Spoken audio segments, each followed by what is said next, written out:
Most welcome. Guruji, Manjula Popat again. I just want to ask you about the fear or phobia of water, heights, how you can apply Reiki on that, the kind of fears people have. Ji, Manjula ji, थोड़ी देर पहले I just answered this. Some person, some male person with the name starting with P asked this question. The answer is very simple. There is a chakra called the Mool Adhar chakra, the first chakra, the bottommost chakra. We do healing there for any kind of fear or phobia. Why?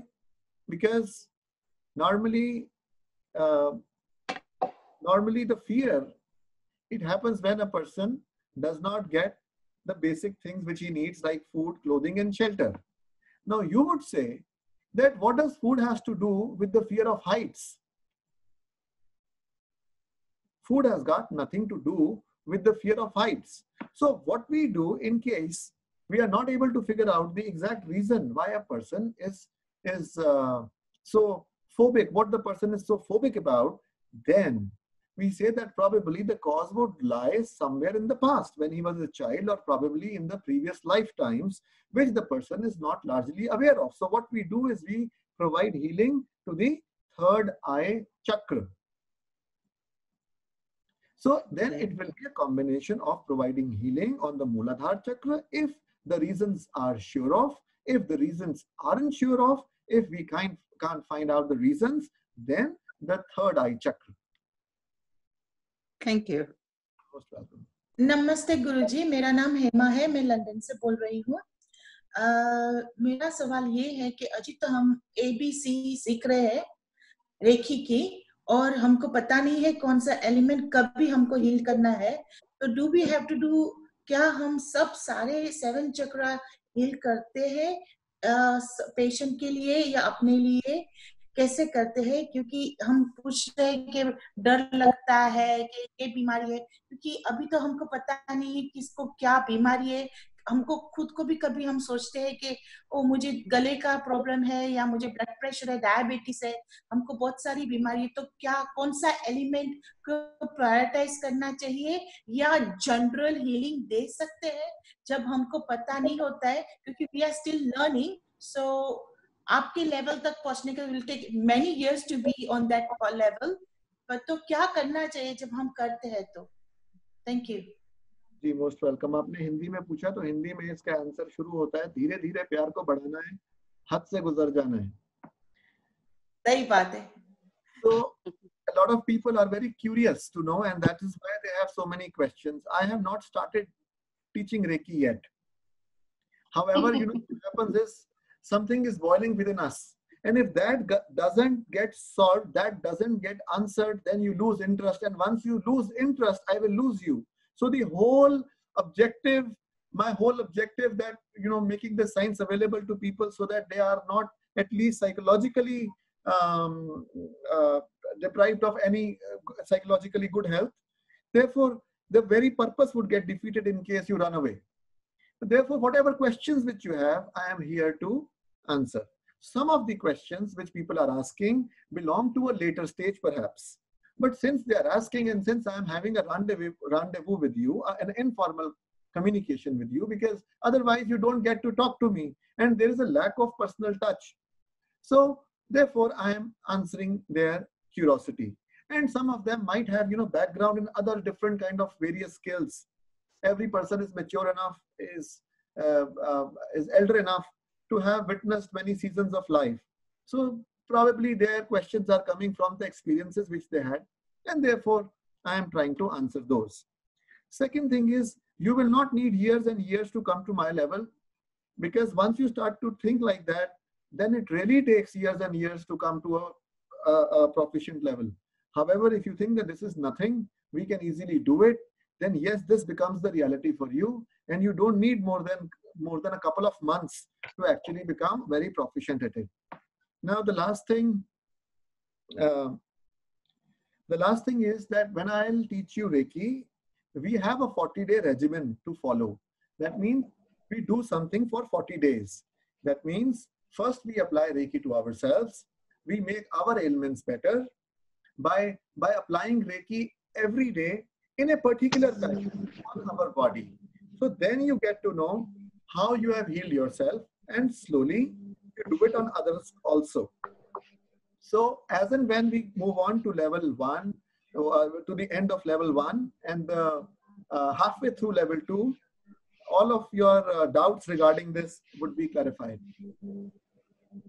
Okay, shukriya. Thank you very much. Namaste, Guruji. Hello. Namaste ji. My name is Bhavini. I'm from Tanzania. I'm really sorry. Your voice is not audible, ma'am. Can you be near the laptop? If you keep your lips or your mouth near the microphone of the laptop, we'll all be able to understand what you say, ma'am. My name is Bhavini. I'm from Tanzania. Ji, please. I have 3 questions to ask. The Okay. first one, mentioned in one of your videos about a person being empathetic and feeling the pain of the recipient. Yeah. In which case, would healing affect the healer?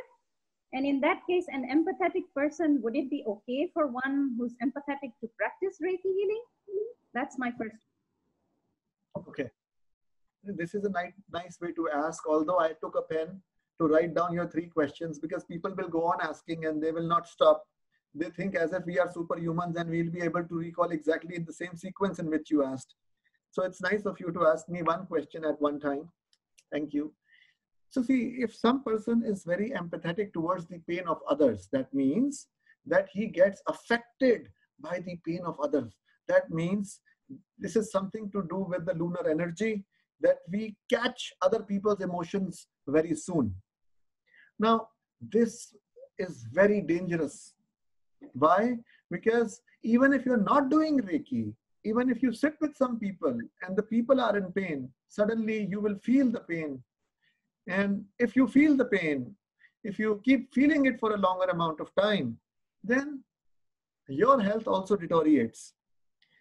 So whether it is Reiki or it is going to an environment where people are hurt or a healing is needed, it will be very dangerous.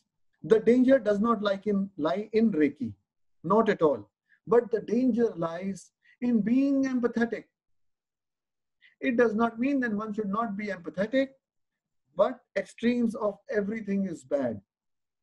And being more empathetic brings you more misery.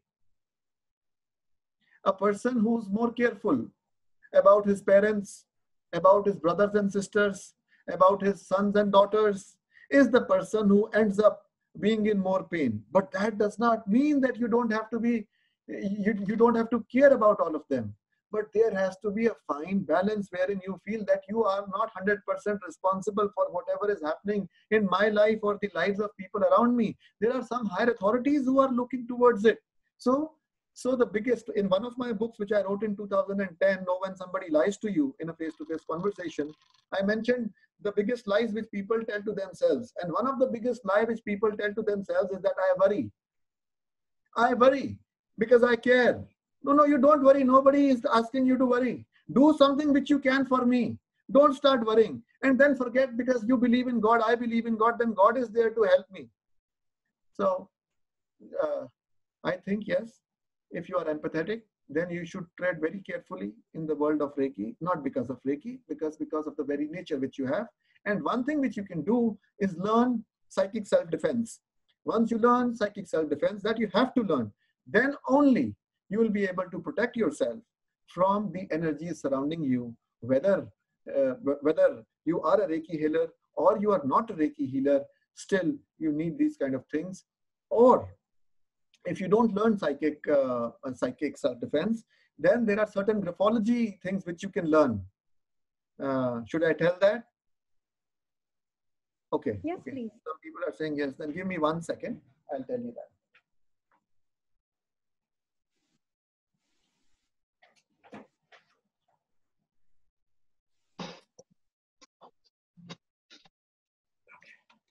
Although we have, I think, a whiteboard in this software as well, but since I'm not very proficient at using Zoom. I just bought a subscription today for this particular meeting to happen. By the next meeting which we have, I'll learn how to use the whiteboard of Zoom as well. So if you see, if you analyze the handwriting of an empathetic person, it would be something like this. For example, your name is Bhavini. So Ms. Bhavini,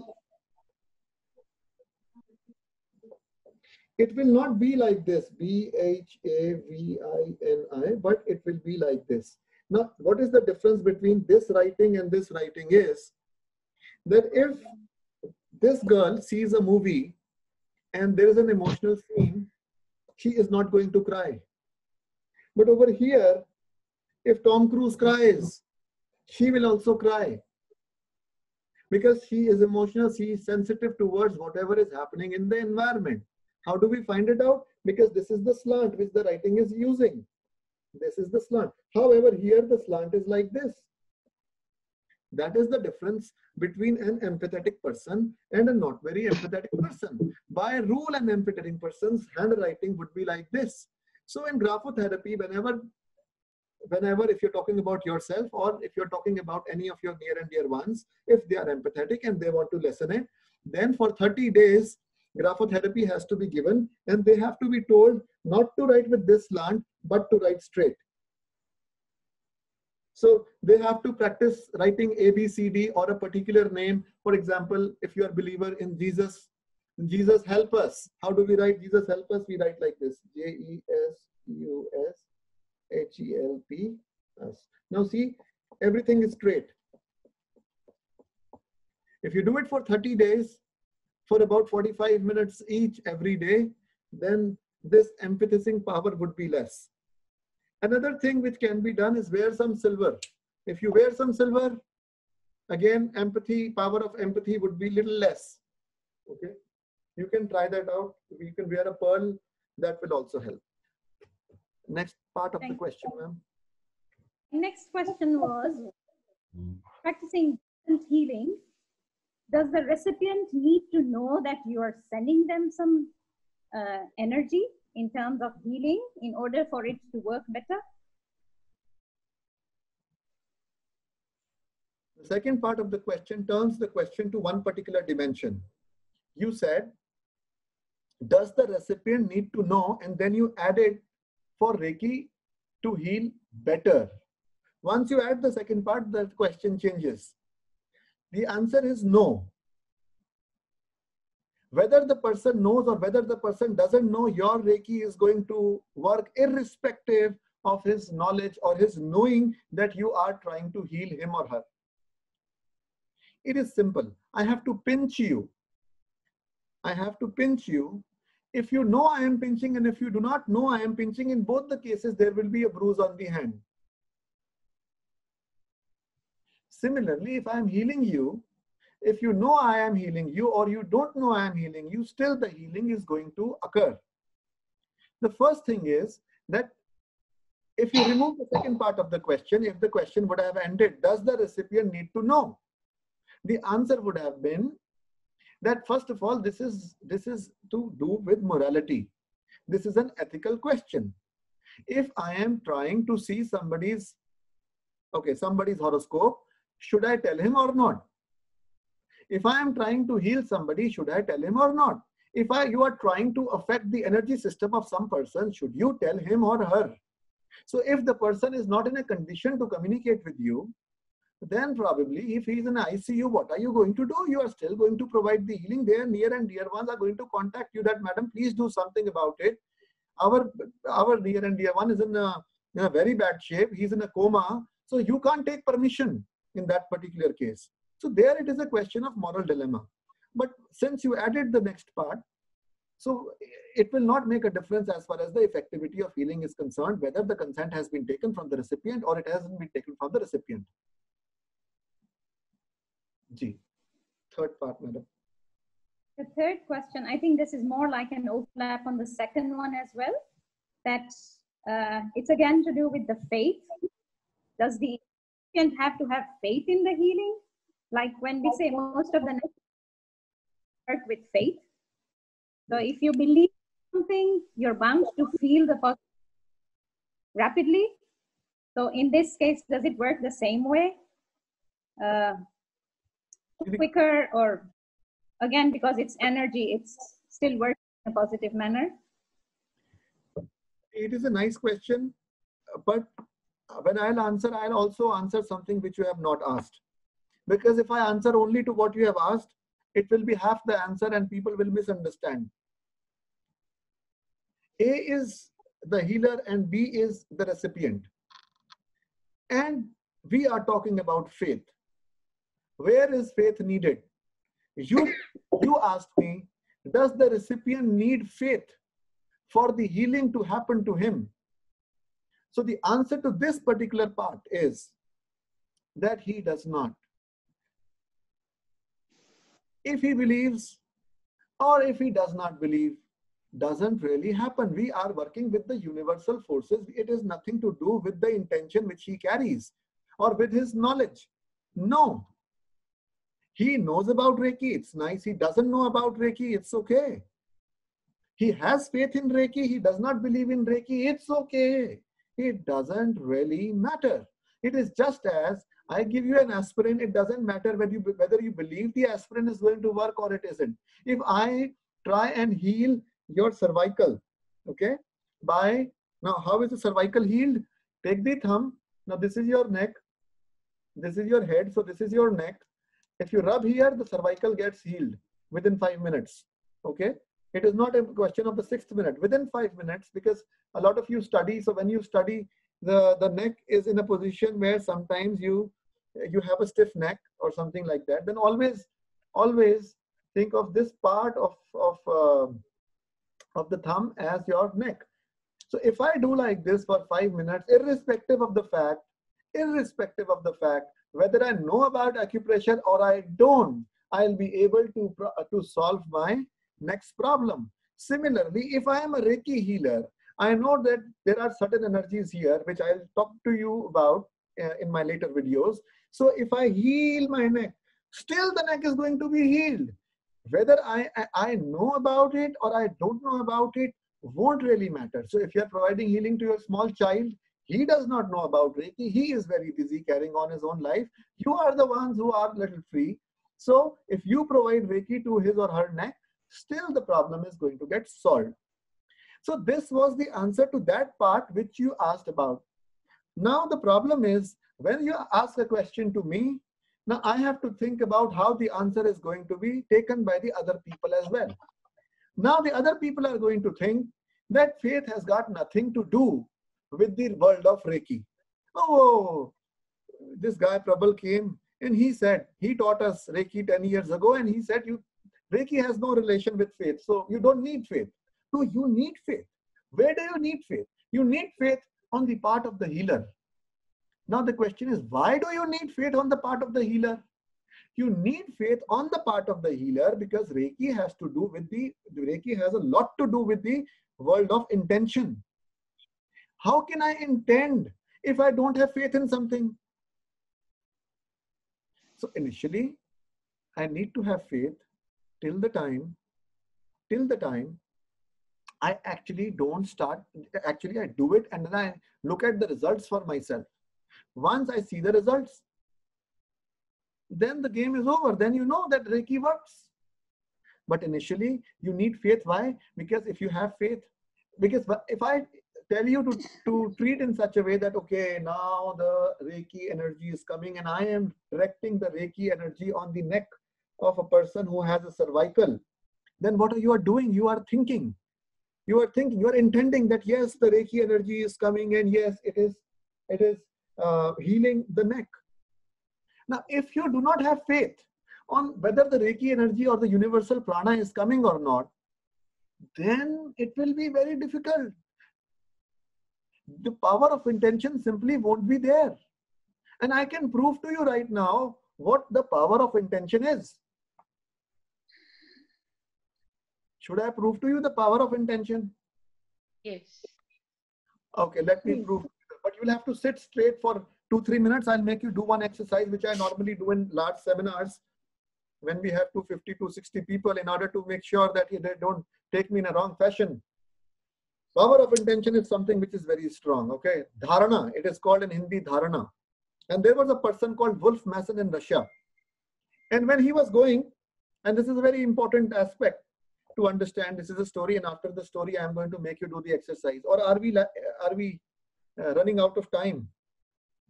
Is it okay for 5-10 more minutes? Yes. All right. Yes. Yeah. All right. So for those people who want to leave, of course, they will leave in between. So I just want to make sure that whatever you have in your mind, at least when I am there, I have more time. So I want to answer today, because then we will meet after we are through with level 2. All right. So you said, okay, first the Wolf Mason story.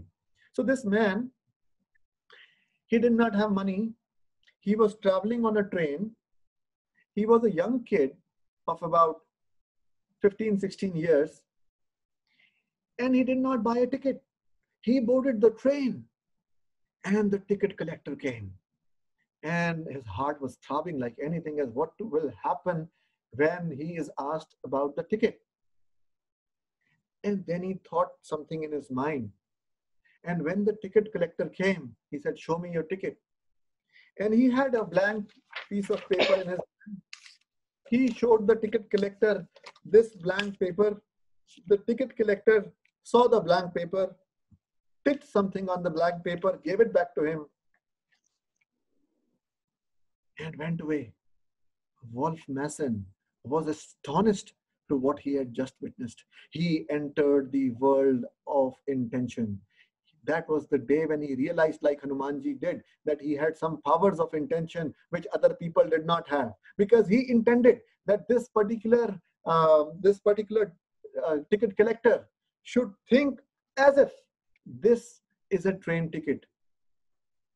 And then in Russia, a big movement started, and a lot of people tried to do telepathy. The government started funding movements where the scientists were doing a lot of experiments on our things, on the East, on what we have explored, the power of dharana, the power of intention. Now I'll demonstrate to you, with the help of small little experiment, the power of intention. All right, are you ready? So we straight for 2-3 seconds, and then we take our arm and slowly we take it back, and you take it as much back as possible. Close your eyes. Okay, first you can see till where the hand has gone. See your hand till where it has gone. Keep your hand there. Bring your neck again back to the original position. Close your eyes. Now intend that this hand can go more farther. Take it more farther, more farther, more farther, a little more farther, more farther, more farther. Open your eyes, look back, see till where the arm is gone. That is the power of, you could feel it, that is the power of intention. I have more exercises. We can continue until you are satisfied that there is something called the power of intention.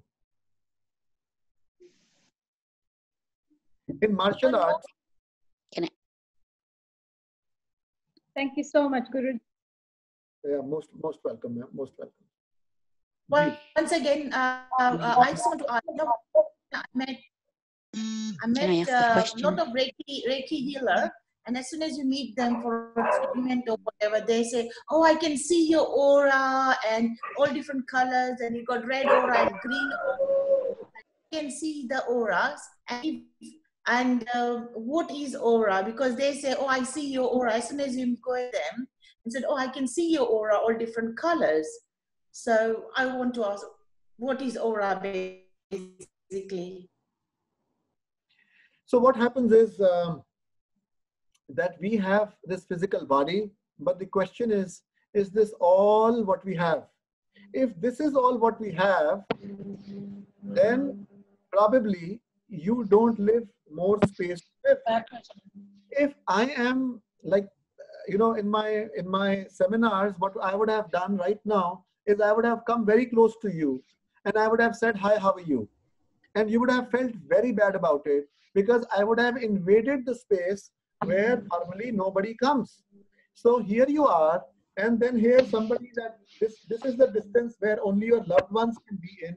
This is the distance where acquaintances to you they stand, and this is the distance one arm length away where other people stand while they talk to you. That means if somebody comes at this level, you feel a little offended if you don't feel well. And if I come here this close and then I talk to you, you will feel too much offended. And this is what is done in the police stations when the police interrogates. And this is the concept of body language. I'll just relate it with aura in a little while. So in order to torture you mentally, because I need information from you, I am investigation interrogating officer. What I will do is I will come near to you. Where were you yesterday night? What I am going to do to you for continuous 4 hours till you mentally break up. And why will you break up? I never fired a bullet at you. Then why would you start to divulge me the secrets? Just because you can't take it anymore. Why can't you take it anymore? Because I am invading a territory where nobody is bound to be in, according to you. That means you feel as if this is not only you, but the things lying on your desk are also yours. You go to a vice chancellor's office, you go to a prime minister's office, and the bag you carry, whatever bag or whatever pens and mobile phones which you carry, you keep it on that table. Suddenly you will cause a negative reaction from the side of the prime minister. If you are the person who is the prime minister, and if this is the chair which is the prime minister's, in the opposite side, this chair is lying, and if I take this chair away, you will feel offended. Why do you feel offended? Is this chair your, it is the government property? And if it is the government property, what problem does it cause to you if I take it? Because you feel that this is a part of you.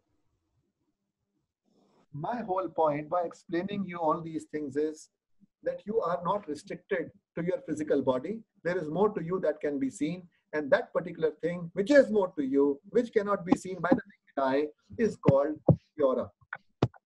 The aura, how does it get created? How can it be seen? How can it be developed? Yes, I can talk to you. We can have a full course on it. We can have a full course on it. I had people coming to my house. They came to my house and they will suddenly say, "Arey, you have some problem in the leg." Now, how has this guy seen? He has just seen the aura, and that is, it works on, should I tell something more or should I tell something more? Okay, it works on a principle called peripheral vision. What is peripheral vision? I'll show you an experiment. Okay, so this is my finger. Can you see my finger? Yeah. That was an eye test, so you have nice eyes. Congratulations. So now this is my finger. And you just have to see here. Nowhere else you have to see, mind you, because this is the instruction which is given to you. Just see here, the direction. See here, nowhere else. Try to concentrate as much as possible here on this finger, right? Only on the finger, no matter what I do, you have to see the finger, okay? Are you seeing my finger right now? Nod your head if you are seeing my finger right now. Good. Yes. So now I'm making something else which you don't have to see. Now, what did I do with the other hand? Did you notice? Were you able to notice something which I did with my other? This hand, I had the figure of one, which I told you to see and concentrate on. With the other hand, I did something here. Were you able to see? While you were concentrating on the finger, the figure which I made with the other hand. You can still see them. Yeah. So this is called peripheral vision. That means the eyes have the property that they will not only see what they are concentrating on, but automatically they can also see what they are not concentrating on. If you want to become an aura reader first, only after that you can become a healer. Okay, I have to mute the mics of some people. They're disturbing in between. All right. So if we have to develop we have to be an aura healer. So first we have to be an aura reader. If we can read the aura, then comes the second thing to be able to heal it. Now, how do we develop to read the aura? So with the help of this principle, there are certain exercises which we do every day, at least for 40 days. Why do we do it for 40 days? This is a separate question, which probably you ask me next time. I'll give you a detailed answer. Why in Hindu philosophy we do everything for 40 days? Okay. So now this peripheral vision, if this gets developed, then you will see a person, but you will also look at some things which you are not seeing, but still you are able to gather. You were looking here, but you were able to see this. Similarly, you will look at a person, but you will also be able to gather some more information, and that information would be slowly and gradually aura. And it is easy to see aura in dim light. Okay, ma'am?